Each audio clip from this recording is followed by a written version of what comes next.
Beginning my day with a Bible devotional has absolutely been the best thing I could have ever done for myself. My time in the Old Testament only proves to me again and again and again that the heart of man is deceitfully wicked above all things. When I'm reading the New Testament, I read it within the context of when Jesus said, "Love the Lord your God with all your heart, soul, and mind, and love your neighbor as yourself." Everything in the New Testament is just an expansion of one of those two thoughts. Those are the two lenses I look through when I'm reading the Old or the New Testament. So get a cup of coffee, sit back, and join me as I think with my mouth open.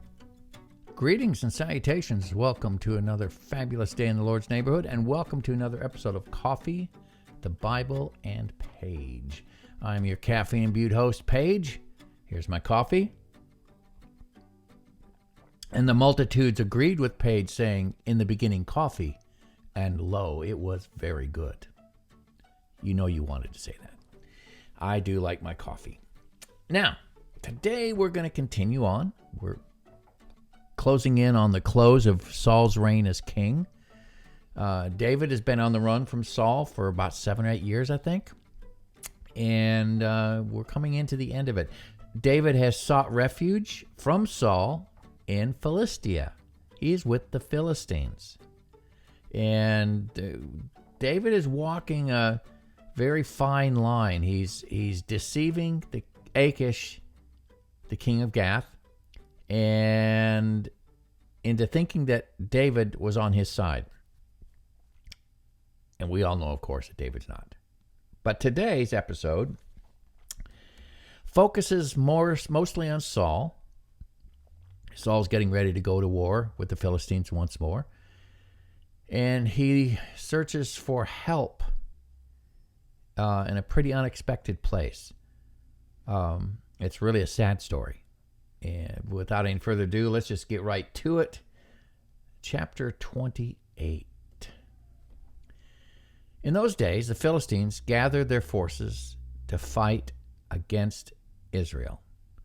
Achish said to David, "You must understand that you and your men will accompany me in the army." David said, "Well, then you'll see for yourself what your servant can do." And Achish replied, "Very well, I will make you my bodyguard for life." All right. Still laboring under the assumption that David is his faithful servant, vassal, I should say, he forcefully reminds him that we're going to go fight Saul, and you are going to be required to be with me in that battle. Now, we all know that David is really not a faithful vassal of Achish. He's using him as protection against Saul. Not realizing that David is going to prove to be a very dangerous enemy that he has invited into his camp.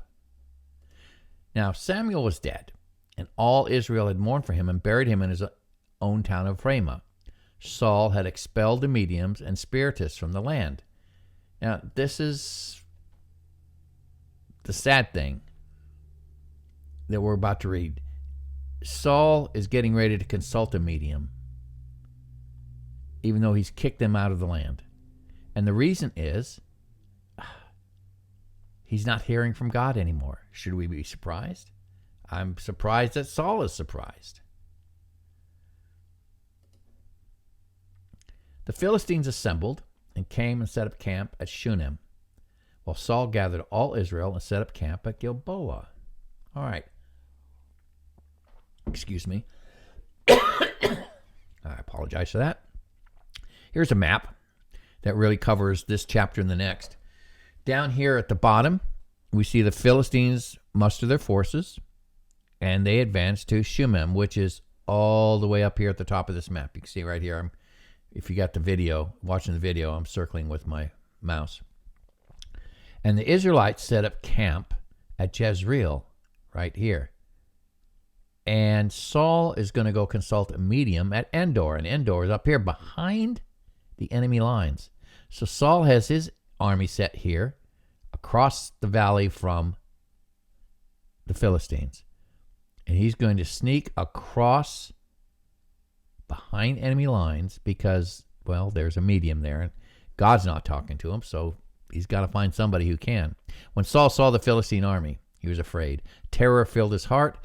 He inquired of the Lord, like I said he did. But the Lord did not answer him by dreams or Urim or prophets. Now, Saul's inquiry is prompted by anxiety, not piety. He's afraid of the army that he sees, and he got no answer from God.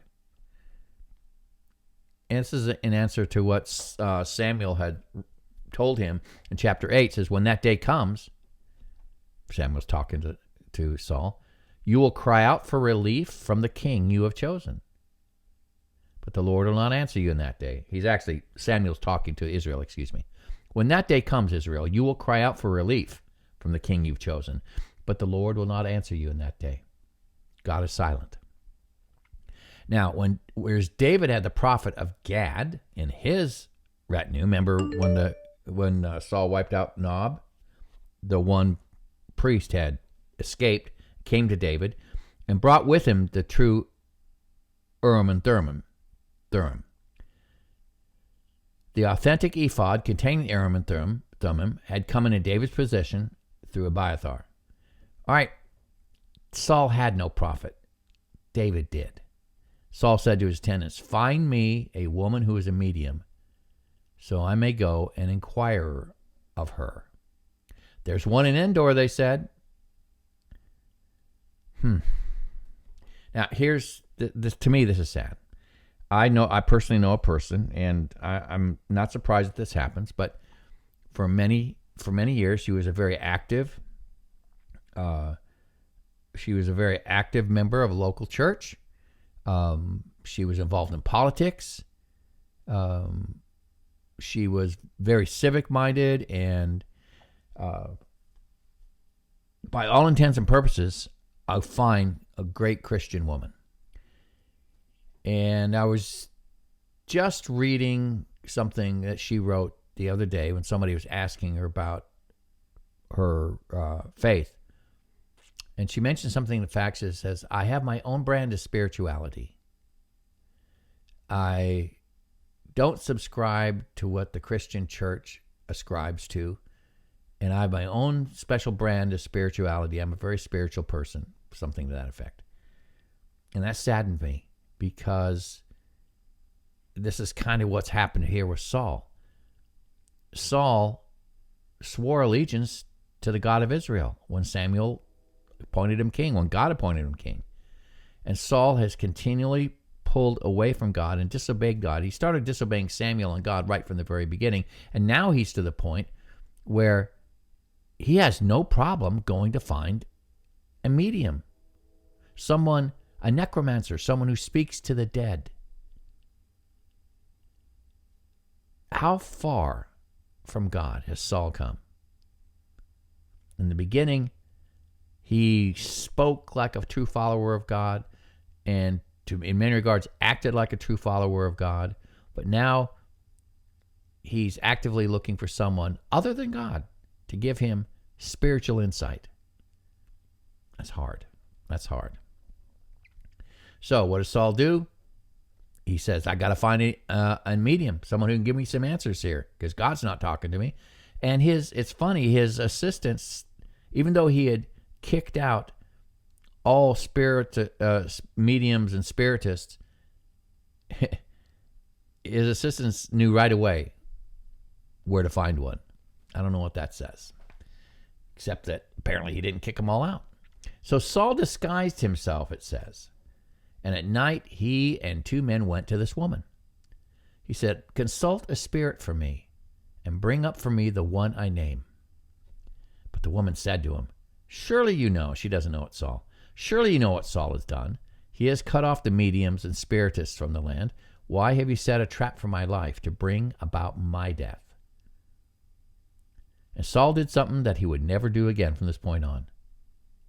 Saul swore to her by the Lord, as surely as the Lord lives, you will not be punished for this. Saul is ready to use the Lord's name when it's to Saul's advantage to do so. He's not using the Lord's name to validate his relationship with God. He's using the Lord's name to get what he wants from this spirit and from this medium. How many people do we know like that? I was in a multi-level business years ago, and most of you know the name. I won't say it, but I was moderately successful. I enjoyed it. I treated it like a business, and myself and my friend, I was in with a couple other friends, and we had a lot of fun with it. But I noticed that there were a lot of people who would be whatever their projected audience wanted them to be in order to sell them, to get them into the business with them. And when they found out I was a Christian, they started doing Christianese, started speaking Christian talk to me. And thankfully, I am married to a woman who has a spirit of discernment like nobody I've ever seen. She can be in a room with someone for a minute and tell you if they're right with God or not. She just has this internal thing, the Spirit, Holy Spirit thing, that she can just see a faker. And this gentleman who was working with me in this business came over to our house once to hold a meeting. And after he left, my wife says, I don't want you to have anything more to do with him. I said, why? She said, he's a snake. He's only saying what he thinks Christian people want to hear. And she was absolutely correct. She was absolutely correct. This man was no more a God-fearer than the rock in my driveway was. But yet he would use the words to portray himself as a God follower. And that's what Saul is doing here. He said, as surely as the Lord lives, you won't be punished for this. And this is the last time, by the way, that he swears in the Lord's name. All right, when the woman asked, whom shall I bring up for you? He said, bring up Samuel, he said. So now I don't know what process she used to divine up the spirit of Samuel. When woman saw Samuel, though, she cried out at the top of her voice. She said to Saul, why have you deceived me? You are Saul. Now, most mediums and I've come into contact with a few mediums through the years, most that I've seen in operation and most that, and the ones I've talked to, the vast majority of them are just charlatans. They prey on people's desires and wishes, and it's a way for them to take people's money. But there are a few out there that really have some kind of access to the spiritual world. It's not God's spiritual world. They are dealing with dark forces, and I have been around them enough to know that there are people out there that are very frightening individuals. In my life, I've met 3 people that I would say were demoniacs, people in direct contact with or possessed by dark spiritual forces. And they are frightening. They are nothing to be messed with. It's a scary thing. There are dark spiritual forces out there, and it shouldn't surprise you. If there's God, there has to be the devil. If there's the Holy Spirit, there has to be an unholy spirit of some kind, and there is. This isn't as benign as the dark side of the force and the light side of the force that Star Wars talks about. This is anything spiritual outside the purview of God's Holy Spirit is evil and frightening. And this medium, apparently, she called up Samuel, and she saw Samuel, and she was terrified. Now, I don't know if she was terrified because she was a charlatan, and this was the real thing, and it freaked her out, or she was terrified because she recognized that this was indeed Samuel, and Samuel is of God, and God is not the God of the spiritualist, not the God of the medium, not the God of the necromancer, which is what she is, speaking to the dead. But she is frightened at the top of her lungs. She says, "Why have you deceived me? You're Saul." So apparently, this really was Samuel, not just a spirit disguised as Samuel. The reaction of this medium shows that this figure was something outside her usual experience of magic. The narrator just calls it simply Samuel. And what the figure says is consistent with Samuel's pronouncement, which one alive. For some reason, the Lord allowed Samuel to visit Saul. And what Samuel has to say to Saul, it's not pleasant. The king said to her, "Don't be afraid. What do you see?" Now, apparently, Saul couldn't see Samuel. So Samuel is speaking through the necromancer. The woman said, "I see a ghostly figure coming up out of the earth." "What does he look like?" said Saul. "An old man wearing a robe is coming up," she said.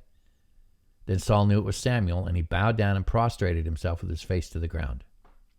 Now, Samuel is speaking, but is probably speaking through the necromancer because Saul couldn't see him.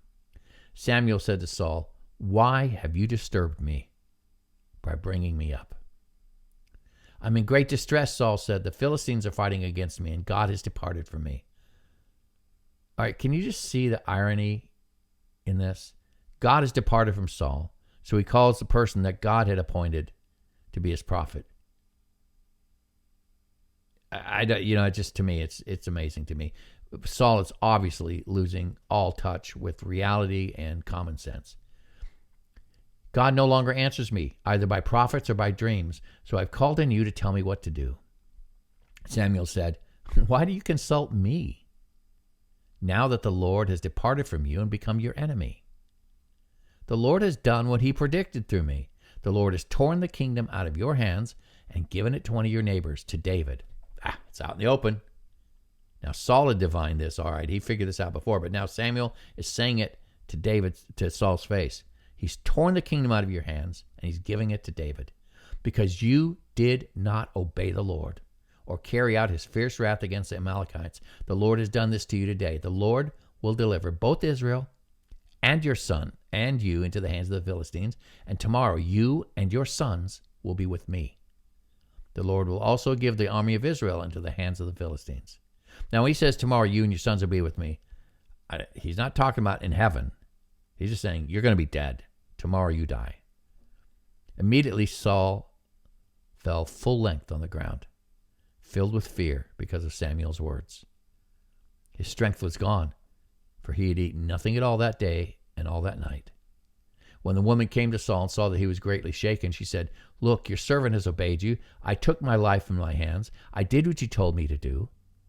Now please listen to your servant, and let me give you some food so that you may eat and have the strength to go on your way." He refused and said, "I will not eat." But his men joined the woman in urging him, and he listened to them. He got up from the ground and sat on the couch. The woman had a fattened calf at the house, which she butchered at once. She took some flour and kneaded it, and baked bread without yeast. Then she set it before Saul and his men, and they ate. That same night, they got up and left. Much has changed since Saul's first encounter with Samuel in the beginning of this book, when he was designated as the one to deliver Israel from the Philistines. He was treated to a festive meal by the prophet. Now, in his last encounter with Samuel, on the eve of his own death and the crushing Philistine defeat of Israel, which is coming the next day, Saul is treated to a fatted calf by a medium. His life is totally upended. It's so sad. But I think perhaps the ongoing lesson, which I'm being reminded of again and again as I'm going through this, is that no matter what you say, eventually who you are will be revealed by what you do. Let me say that again. No matter what you say, eventually who you really are will show up in what you do. James says it. You say you have faith. You believe in God. That's excellent. The demons believe in God and they shudder. James says, you say you have faith. Excellent. I show you my faith by what I do, by how I act. John in his epistles, he brings this thing up again and again and again, saying that if you are a true believer, then you will act like it. You will love your neighbor. You will love God. You will attach yourself to the words of God and not to heresy. Who you are will eventually be shown by what you do or how you act. Saul's true nature finally is totally, completely revealed. The mask is completely off. He's no longer a God-fearing man, and the world can see he's talking to spiritists. He's talking to a medium, and God has left him. And Saul is finally revealed for who he is. There will come a day when those who are around you will surprise you by how they behave. It's happening to me right now. It's amazing to me with what's going on in Israel. How many folks that I trusted them to a degree, and they treat me with gentleness and respect, even though they're not believers. This thing is happening in Israel. All of a sudden, they're becoming very, very ugly, very anti-Israel. They're becoming very adamant that Israel needs to be destroyed and wiped off the face of the planet. Who they are is finally being revealed by what they do and what they say. There will come a day when the church will go through a period of cleansing. I believe this with all my heart. And many of the people who are now in church will walk away from it because that's not who they really are. An old preacher used to say, the church consists of two groups of people, the church visible and the church invisible. The church visible is whoever shows up on a Sunday. The church invisible are those who are there when the others leave. There's a doctrine called the perseverance of the saints. In the Reformer circles, it just basically means that those who are truly God's will remain with God through everything, will not walk away from God. And those who are truly saved are saved to the uttermost. Those who aren't truly saved, but are talking the talk, they will eventually encounter a trial or a tribulation or a time of trouble, which will reveal who they really are, and they will fall away. When we read about people falling away in the New Testament, it's not true believers losing their salvation. I truly believe it's those people who lay claim to salvation but didn't have Christ in them. Because if they did, the Holy Spirit of Christ would keep them. Saul talked the talk